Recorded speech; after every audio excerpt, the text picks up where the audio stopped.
Sir મોરેવાડી police station વિસ્તારમાં એક video viral થયો હતો જેમાં એક વ્યક્તિ એક છોકરીને અને તેના પરિવારને જાનથી મારી દેવાની ધમકી આપતો એ વિડીયો વાયરલ થયો. એ વિડીયો સંદર્ભે શું હકીકત છે, શું વિગતો સામે આવી અને આરોપી વિરુદ્ધ કાર્યવાહી કરવામાં આવી?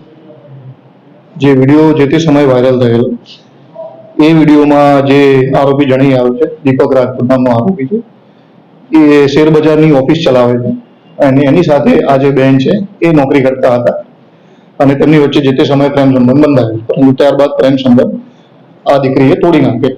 ત્યારબાદ પણ આ જે આરોપી છે તેને વારંવાર હેરાન પરેશાન કરતો, પીછો કરતો અને ઘણીવાર ઝઘડામાં બોલાચાલી કરતો અને જાનથી મારી નાખવાની ધમકી આપતો. આ ઉપરાંત તેણે તેના વોટ્સએપથી વિડીયો બનાવીને છોકરીના વોટ્સએપ પર જાનથી મારી નાખવાનું અને તેના પરિવારને નુકસાન કરવાનું એવી રીતનો વિડીયો બનાવીને તેને મોકલેલો હતો, જે બાદમાં વાયરલ થયો. આ બાબતે આ જે આરોપી છે તેના વિરુદ્ધમાં અમરાઈવાડી પોલીસ સ્ટેશન ખાતે તાત્કાલિક આ વિડીયોની જાણ થઈ હતી.